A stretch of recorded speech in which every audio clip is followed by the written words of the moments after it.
everybody, Professor Rad here, and due to popular demand, I'm going to be going over a few problems for backwards problems using the standard normal curve. So if you've got your workbook out, here are the pages I'm going to be looking at. So right now I've got my steps for backwards problems. That's on page 230. And then I'm going to do the practice problems that are on page 232 and 236. You'll also want your obnoxiously orange table out for the standard normal curve. And then I also have a couple of problems that I'll look at the end that are not in the workbook, just for additional review. So you'll also want a calculator. You'll need that as well. Okay, so let's just kind of review the steps for backwards problems. So your first move is to draw a picture.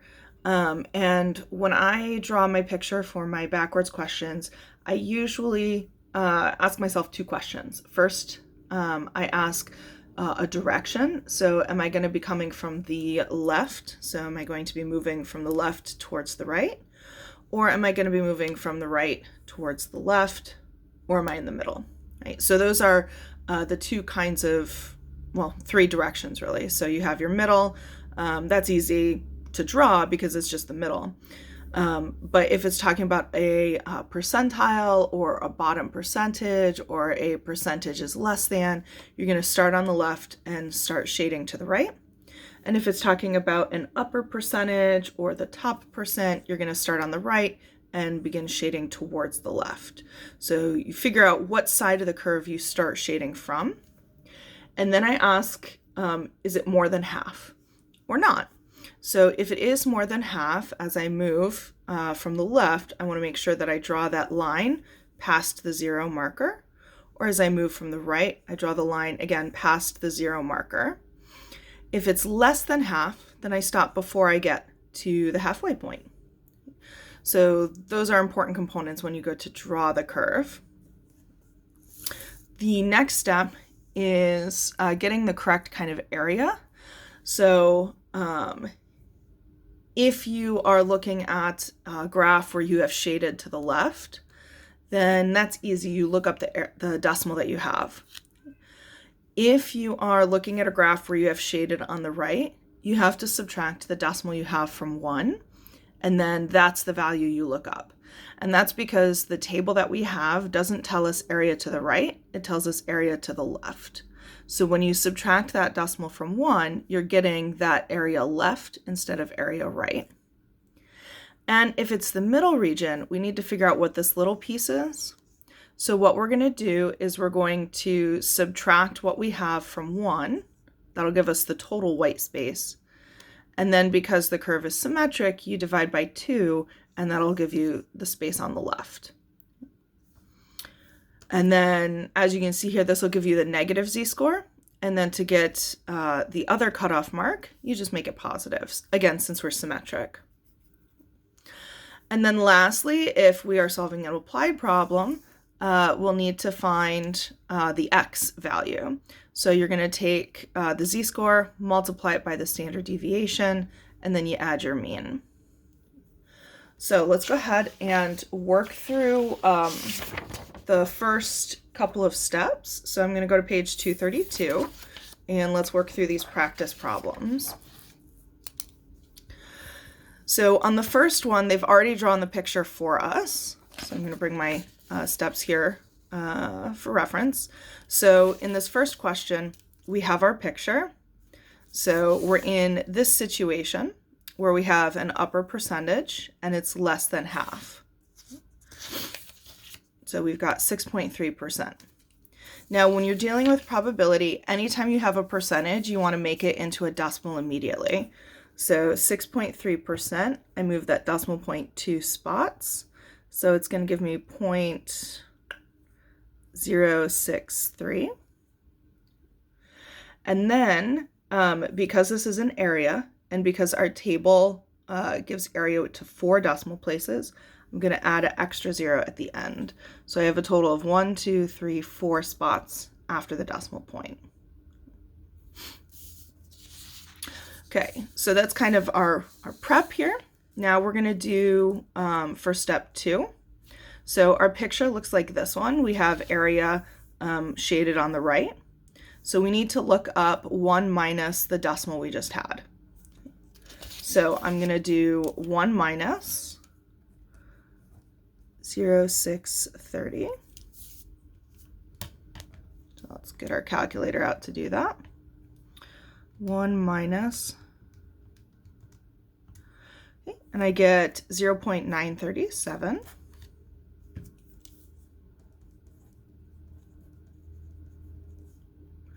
And I'm going to add that extra 0 at the end again so that I have 1, 2, 3, 4 digits for my area. So this is the number we are going to look up. So let me get my table. I noticed that it's 0.9. So I'm looking at more than 50%, so kind of the big numbers here. And then this is the fun part where we just have to try and find 0.9370 in this big sea of numbers, or the closest to it. So 93, oh, here it is, 0.9370. So in this case, it's on the table exactly. Yeah, I'll write on this one, sure. So that's what we've got. If I look to the left, it's 1.5, and above is 3. So Z is 1.53. And that's going to be our answer. Now, the way that I would diagram this on my image, when I'm looking for a z-score, I usually put a box there. The area we found on the table was exactly what we were looking for. So I'm going to put 0.9370. And the z-score we found was 1.53. So this would be my completed picture, and then this would be my answer. All right, let's go ahead and do a question where we have to draw the picture. We'll do 2 of those.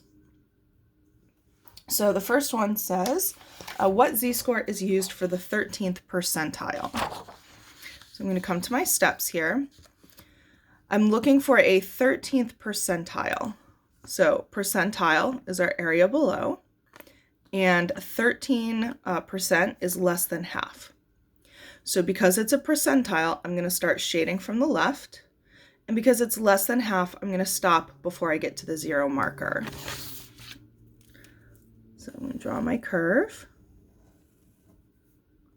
put 0 in the middle. Percentile means I'm going to start shading from the left, and 13 is less than 50, less than half, so I'm going to stop partway through. So the idea here is I've only shaded in 13% of my curve. I'm going to put my box here for a z-score, and the arrow pointing left as a reminder that the table will tell us area left. So that's step 1. I also see that I have a percentage here, so I want to change that to a decimal. And then because this is an area, we've shaded in that area, we're going to add 2 zeros afterwards.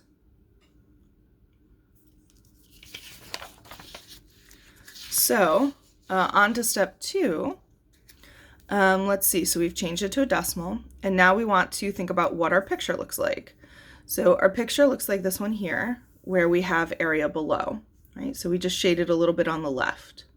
So that means we're going to look up the decimal that we have. So the decimal we have is this 0.1300.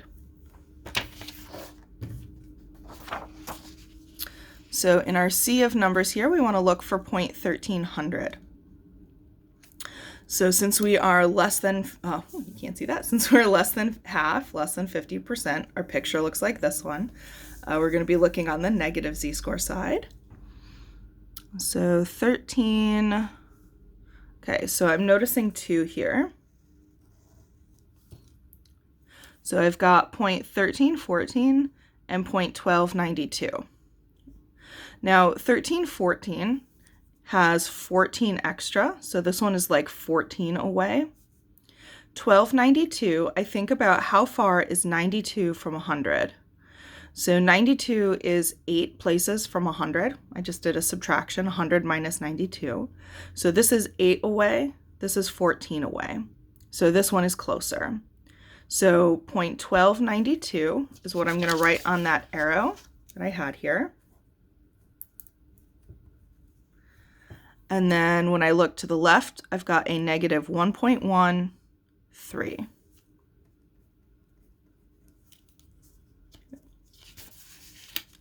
So my z-score is a negative 1.13. All right, and now let's do part C, where we have our z-scores in the middle. Oh, you know what? Before I did that, I also wanted to point out something in these first two examples.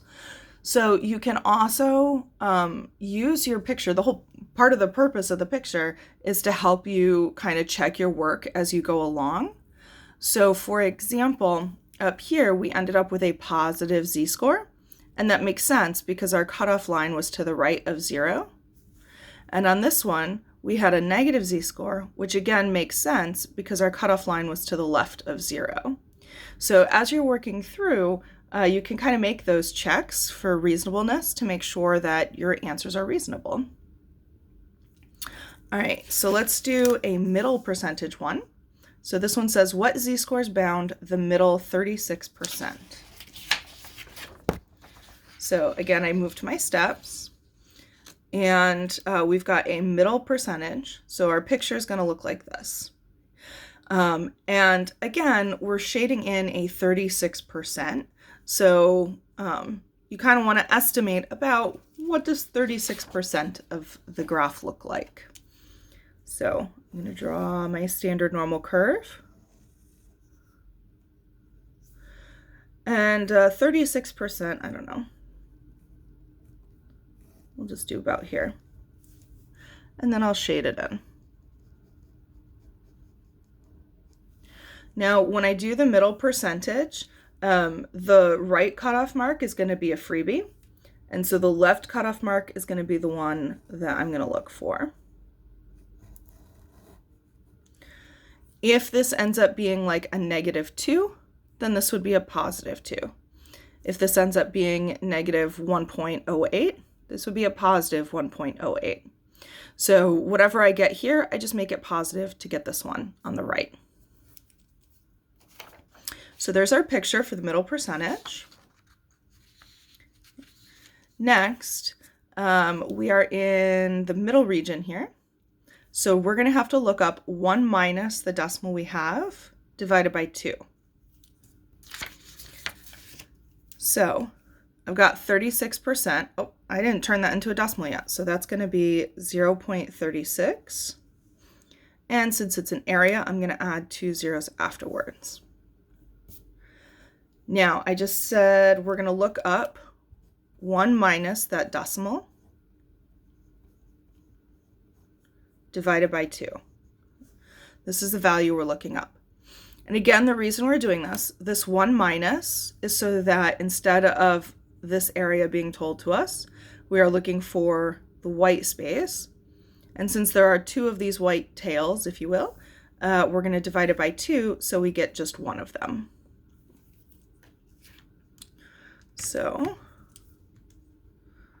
1 minus 0.36 divided by 2. Okay, that tells us 0.32.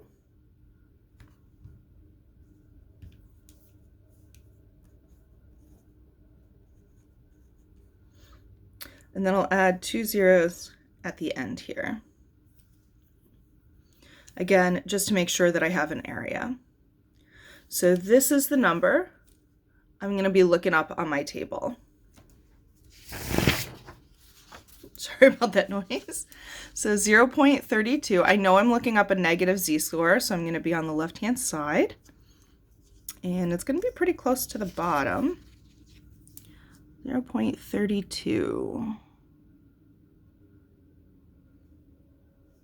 Okay, so it's going to be one of these two.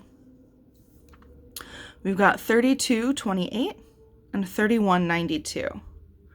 Again, the 28 is telling me this is 28 above. 92 is only 8 away. So I'm going to go with the 3192. So let me write that on my, arrow here, 0.3192. And then when I look to the left, it's a negative 0.4, and then up at the top, 7.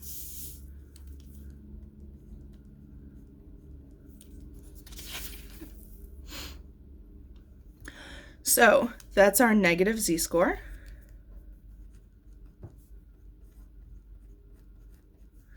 And because we are symmetric, we get the positive version as well. So you could list that out separately, or you could put plus or minus.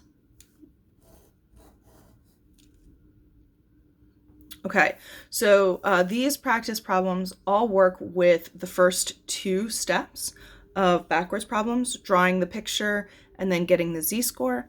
Now let's look at problems that are applying this technique. So they have an extra step at the end where we are going to find the x value. All right, so I have moved on to page 236 to go through these 3 practice problems.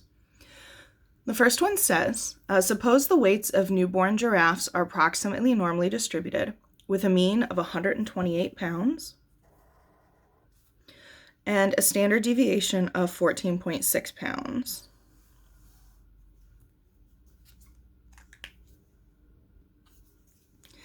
%, of newborn giraffes weigh between what 2 amounts? Give your answers to the nearest pound. Okay, so as I am reading through, you can see I kind of highlighted in 2 colors. So one set of colors I used for the mean and the standard deviation, because that's one set of information that I'm going to use. And then the other information I look for is a percentage or a probability along with a direction. So our percentage here is 80%, and the direction is between. So the stuff that I have in green, I'm actually not going to use until the end of the problem, but I will write it off on the side just to get it, summarized out of the way. So our mean, which is mu, is 128 pounds.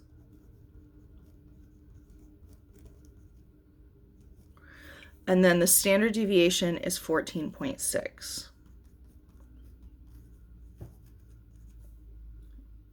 All right, so that's off on the side. Next, I'm going to go ahead and follow my steps. So step 1 is to draw a picture. We have a between question. So when you have a between backwards problem, you're going to draw this middle percentage here. Okay, so our picture should look like this one. And this time we have 80%. That is a lot. So when I draw my picture, it's going to be most of the curve is getting shaded in. So we have 80% is between which values? Put my box here for a z-score and my arrow. So that's my step for drawing the picture. Next, we're going to move on to finding the area we need to look up. So this is a middle region question. So we're going to look up 1 minus that decimal divided by 2. So the decimal, we got 80%, so that's 0.80. And since it's an area, I'm going to add 2 zeros. So we'll do 1 minus that decimal. 1 minus 0.8 thousand divided by 2.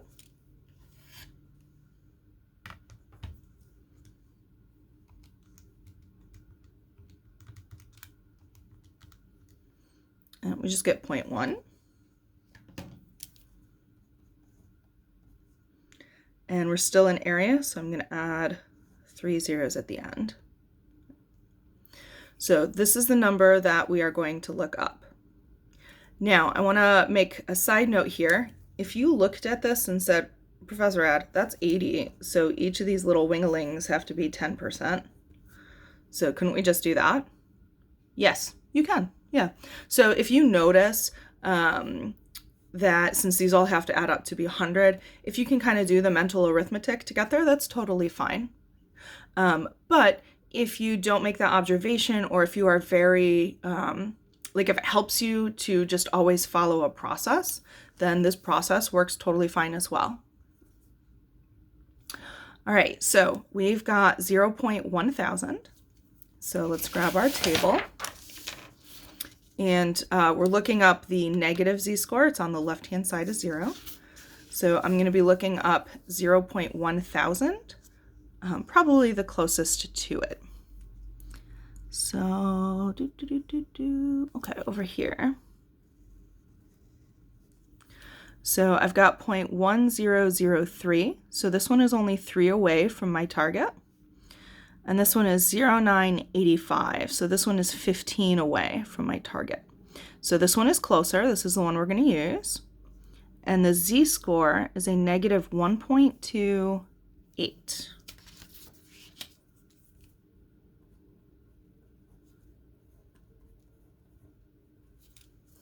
All right. Whew. Okay, so we got our z-score, and then we also know this one will be a positive 1.28 since we are symmetric. So now we get to the new step for these problems. We're going to convert the z-score we found into a value. That means we're going to use the formula x equals z times the standard deviation plus mu. Just a reminder, when you see two letters together with nothing between them, that means you're going to multiply those two together. So now we get to use this information that we had reserved on the side before. So x is going to be z sigma plus mu. And because this problem loves us so, we have two z-scores.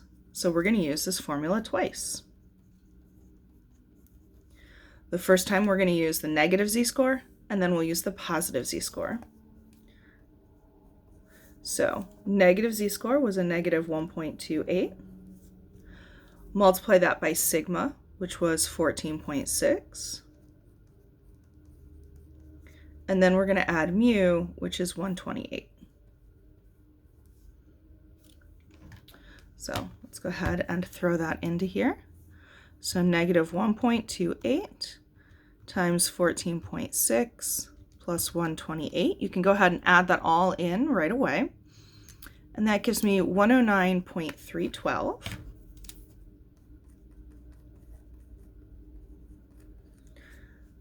And I will worry about labeling at the end here. On the right-hand side, we're going to use the other z-score, which was a positive 1.28. But sigma and mu are the same, so times 14.6. And then we're going to add mu, which is 128. So we'll do 1.28 times 14.6 plus 128. And x is 146.688. Now, great. So now it says give your answers to the nearest pound. So that means we're going to round to the ones place. And I have between, since this is less than 5, that stays a 9.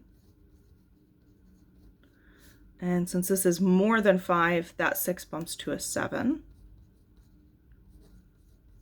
pounds. All right. So this means that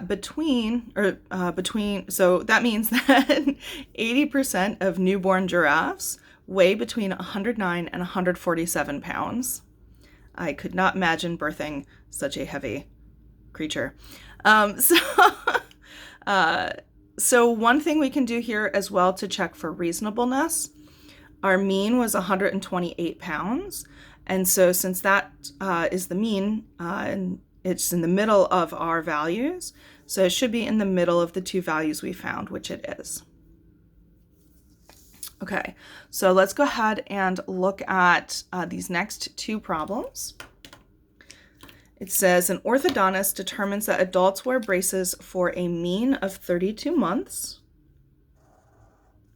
with a standard deviation of 11 and a half months. Assume that the distribution is approximately normal. And this problem has two parts to it, so we're going to use this mean and the standard deviation for both parts.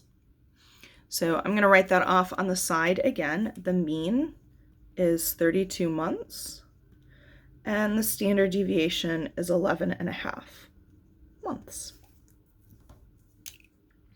Okay, let's tackle part A. Part A says if Sammy is in the top 18% for how long they've worn their braces, how long has Sammy worn braces? Give your answer to the nearest month. So just a reminder, I'm looking for a percentage or probability as well as a direction. So my percentage is 18% and the direction is top. So when I go to draw the picture, I have 18%, that's less than half, and I have a top percentage. So that means I'm going to start shading from the right. In other words, my picture should look like this one here. 18% is less than half, so I don't get past the halfway point, and it's a top percentage, so I start shading from the right.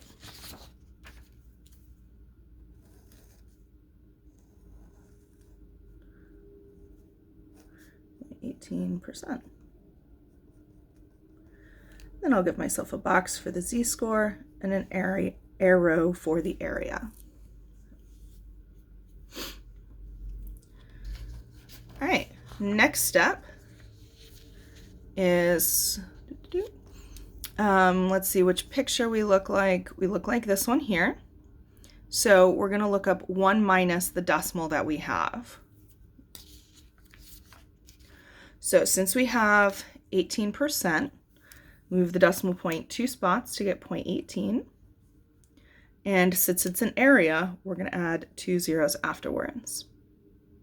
So we're going to look up 1 minus that.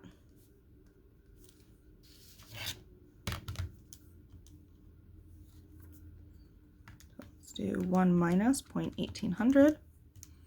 We get 0.82. And then I'm going to add 2 zeros at the end, again, so that I have 4 digits here. So this is the number that I'm going to look up on my table. Again, if you look at your picture and it's easier for you to imagine it in a different way, that's okay. So for example, if you notice this is 18%, and so you do 100 minus 18 to get 82%, that's totally fine as well. So you can use that method if you prefer, but in that case, remember that you're going to be looking up the 82% because you're always looking up area to the left of that line that we drew. So we had area to the right, we're going to look up area to the left. So I'm going to look up 0.8200.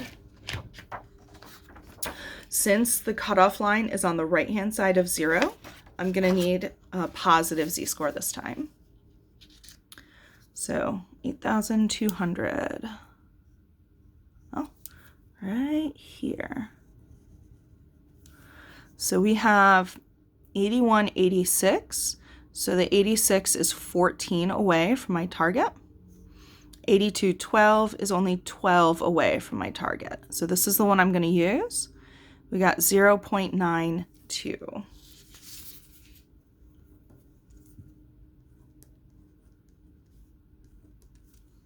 did I say we had? We had an 8212. All right. Whew. Okay, but we are not done because this problem had some context. So we're going to follow this last step and convert the z-score you found into a value. So we're going to use the formula x is z sigma plus mu. So x is z sigma plus mu. Z is this number we just put in the box. So that's the 0.92. Sigma is 11.5 months. We did that summary earlier. And mu was 32 months.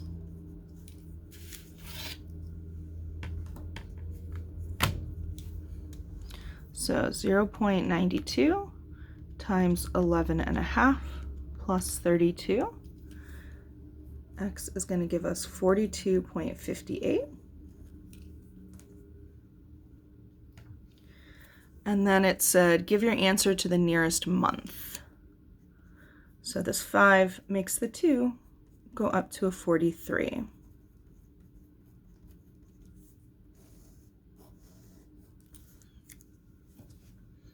All right.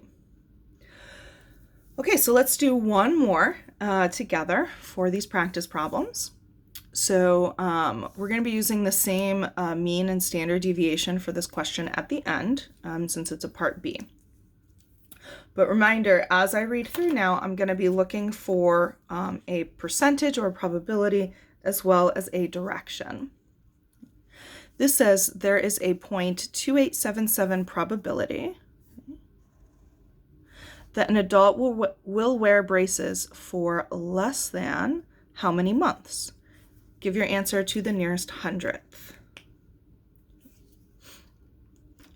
So this time, instead of a percentage, they gave us the probability, so it's already in decimal format. And the direction they have is less than. So let's draw our picture.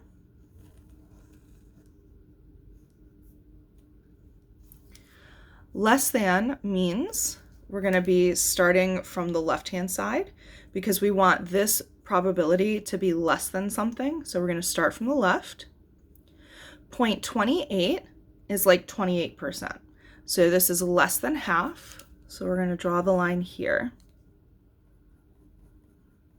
So that's our 0.2877. Then we'll draw the box and the arrow underneath. Okay, so now that we've got our picture drawn, we kind of zipped through that first step there. Let's look at part 2. So here's what my picture looks like. So it looks like this one here, where we've got less than half shaded in. So we're going to look up the decimal that we have. So we're going to look up 0.2877. Since the cutoff line here is on the left-hand side is 0, I'm going to look on the negative side. So 2877.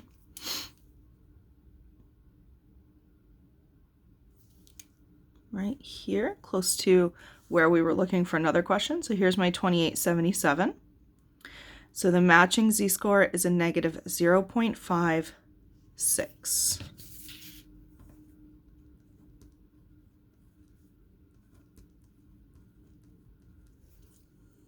Okay. So that one was kind of cool. It was on the table exactly, so we didn't have to worry about closest to. And now for our last step, we're going to convert that z-score into a value. So we're going to use the formula z times the standard deviation plus the mean, or z sigma plus mu. So x is z sigma plus mu.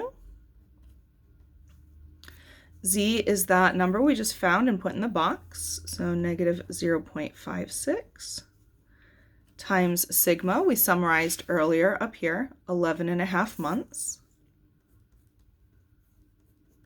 And mu, we also summarized earlier and got 32 months. So let's go ahead and throw that into our calculator here. Negative 0.56 times 11.5 plus 32, and we get 25.56.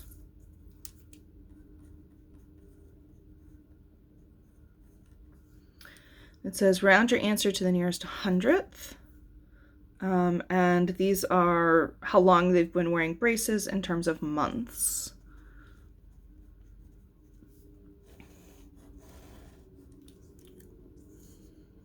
So we get 25.56 months for our answer in the end. Again, as a reasonableness check, this makes sense. Our mean was 32. And so this is just the bottom 28%, if you will. So 25 is less than 32. So that kind of makes sense as our answer. All right, so since we did the practice problems from the book, I've got 2 practice problems for you to work on. So what I'll do is I will put those on screen, and then you can pause the video and work through it, unpause, and then my work and answer will be on screen so you can check. Okay, so both of these questions are going to have the same context. The ages of people living in a retirement community are normally distributed with a mean of 68 years and a standard deviation of 4.2 years. So we're going to do question 14 first. Determine the 80th percentile to the nearest whole amount. So if you want to pause the video here and work through that. And then I'll do the same. I'll pause the recording and work through it. And then when we're both done, we'll each unpause and compare our work.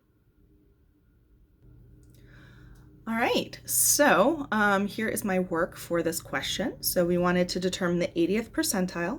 And in the end, I got an answer of 72 years old, meaning that 80% of the people living in this retirement community were less than 72.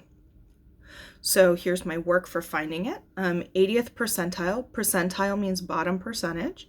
So I started shading from the left. Since 80% is more than half, that meant my cutoff line had to be to the right of 0. Making sense because 80% would be most of the curve shaded in. And then my decimal was 0.8 thousand. The closest one I found on the table was 0.7995. That was a z-score of a 0.84, which I then put into my formula and got my answer. All right, let's look at a second practice problem. Again, this is with the same context, so the same retirement community. And we're going to look at question 16 on this page. So just as a reminder, mu is 68 years and sigma is 4.2 years. And it says, Sue is younger than 42% of the people living in this retirement community. How old is Sue? So take a moment, pause the video, draw your picture and so on, and see what you get. I will do the same, and then we can compare. Okay, so let's see how you did. So I got that Sue is 69 years old. So one of the sneaky parts of this question is making sure that when you shade the curve, the 42%, you're starting from the right-hand side. Now, if you shaded starting from the left, that's understandable because it's talking about Sue being younger, right? However, think about what that would mean with regards to Sue and the rest of the people. It means that 42% of the people are older than Sue is, right? If Sue is younger than 42%, that means 42% are older than her. So the 42% that we're shading in is the older population. So something that can help when you're trying to identify that direction to shade in is to make the percentage the subject of the sentence. So in other words, the way the sentence is written, Sue is the subject, Sue is younger than. You want to make the percentage the subject. 42% are what? They are older than Sue. So making that percentage the subject can really help you identify where to shade from. So if you had your picture drawn backwards, you would have gotten a negative 0.20. So if you got a negative 0.20, that means based on your picture, you had the correct z-score. When I looked for my value, 42%, I made that 0.4200. And then because that's to the right, I had to subtract from 1 to get the area on the left. And that gave me 0.5800. And the closest I found was 5793. And that gave me a positive z-score of 0.20. And then I threw into my formula and got 6884, which rounded to 69 years old. I will also mention that I always have difficulty with that direction. So having that subject can help, or checking to make sure your picture fits what it says can help.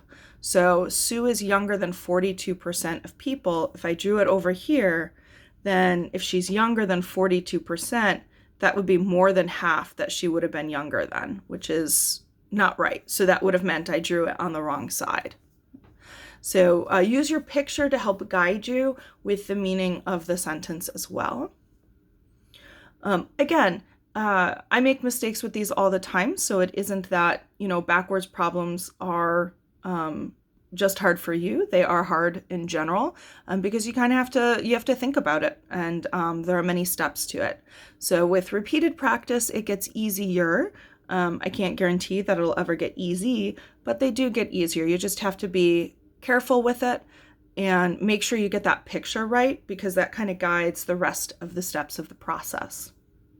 All right, so I hope you found this video helpful, and I will see you all in class. Bye for now, everybody.